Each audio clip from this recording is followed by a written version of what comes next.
Hello and welcome to this short video about Jaguar XK8, condition of the old cam chain kit I've just removed compared to the new kit I've just purchased, and some observations.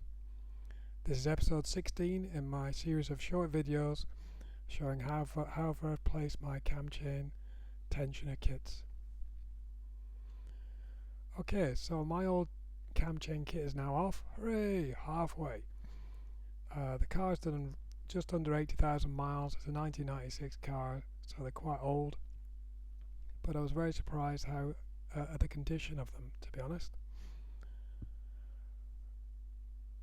So first of all, the tensioners on the right hand side. Well, this was the one you take off. It's the one nearest the airbox and the air intake. And this is one that caused me most worry when I first examined them or inspected them. The top is actually missing completely. There should be a plastic piece on this. It looks like it's been missing for some time because it's worn grooves in the side. And now this is showing a crack. This is quite normal, I believe, for this first generation of tensioner. So this one is no good. The actual primary tensioner here looks perfectly serviceable, looks great. On the left hand side, very similar. This is here you can see the top is still in situ, but it's actually started to crack. You can see the line there. The crack is that's about to fall off. Actually it did do while I was taking it off, and it's got a crack in the body. But again, the primary tensioner looks great. So the other thing I noticed by the tensioners is these little gas spring cylinders are completely not working. One is completely down, the other one's jammed up. I put it in the vise, it wouldn't compress at all. So I don't know how long it's been running like that. No wonder it wasn't making a noise. Those chains are really tight. So moving on then to the guides, the tensioner guides then. These look really good, to be honest. There was some grooves worn into it along the length here, you can see, but they weren't very deep. And there's some fine cracks emanating from the holes. You just see these grey areas here. These are actually cracks underneath, but nothing to worry about, really. Moving on to the guides, this was a bit more fundamental. There's large cracks from these stress-raising cutouts here, both sides. You can see them here. And the whole plastic was actually broken in two, which this looks worse than it is. Actually, it's a crack that's opened up about 5 millimeters. Well, it's 3 millimeters. But actually, even though it is cracked, it's surprisingly solid and quite usable. Both sides are identical. So now, comparing the new and the old. So the newer secondary cam tensioners, then they're super. They're metal, they're stronger steel construction. You can see here the discussion about the new bolts. Here's the flange height, you can see is different. That's why you need different bolts. That's basically all it is. And these the plastic chain surfaces are far more robustly attached to the tops. You can see on the original plastic ones it's just a little return, but these are much more substantial. So you can see it's a big upgrade on the secondary tensioners.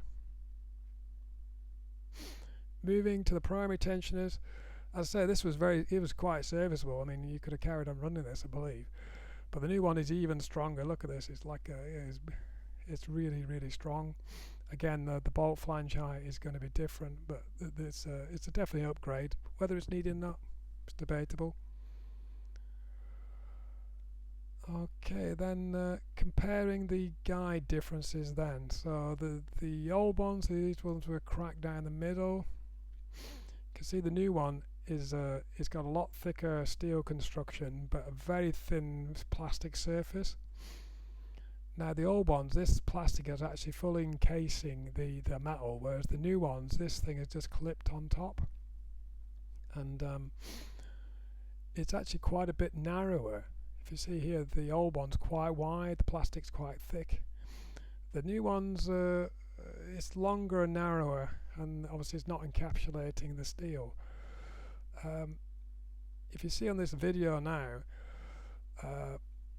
it's actually loose on the steel. You can see it moves, I don't know, it's 3 or 4 millimeters up and down. You can see it's attached by tabs along this length. It's not really securely attached. And you can put your finger underneath it here, flick it up, just about do it. Oh yeah, got it. Yeah, you can see it's not really that well attached. At the other end, so you can do the same thing. Yeah, not impressed, to be honest. This is the budget guide. This is the bottom of the market. As I say, they see the tabs to attach. It's budget compared to the OEM. Definitely not an upgrade. The actual tensioner guide is very similar. It's thicker in steel, but the plastic is not firmly attached to the steel. These lobes at the top look particularly weak, to be honest. The existing ones, I think I was contemplating putting these back in. These just look really good. Looking from the top again, it's narrower. It's got these raised portions for the chain to run in. I'm not sure why. And it's not encapsulating the steel. Again, if you look at this video here, it's quite loose. It's quite loose on that bit of steel. You see it's moving around. It's quite small section plastic. There's just that little tab in the middle there, holding it side to side. And at the end is just a return. I don't hold out much hope for that, to be honest. And the whole thing moves laterally along its length. You can see here, just push it up and back.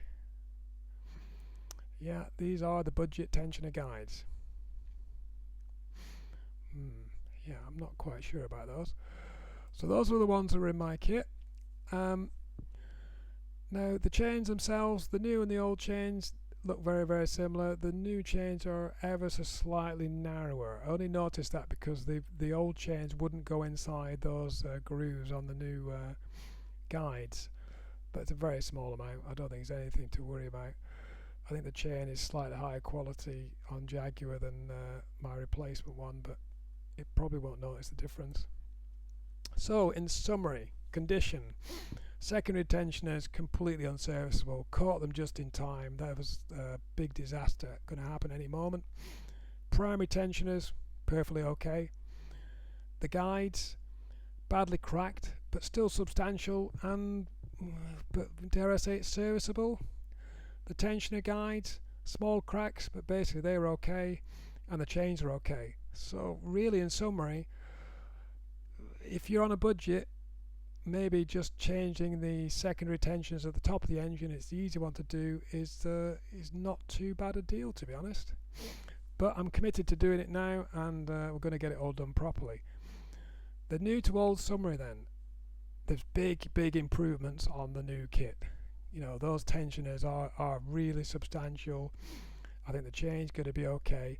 But check the guide construction, because those guides, I'm not happy with them. Lots of people sell them. It's not any particular seller, but I've just put an order in for the OEM spec ones, because the OEM ones, they are really good, and compared to the ones I've just shown, you can see in the videos, you know, it's not the sort of thing you want to put into a 300 plus brake horsepower motor. Okay, thank you very much for watching. Please subscribe if you'd like to see more XK8 videos.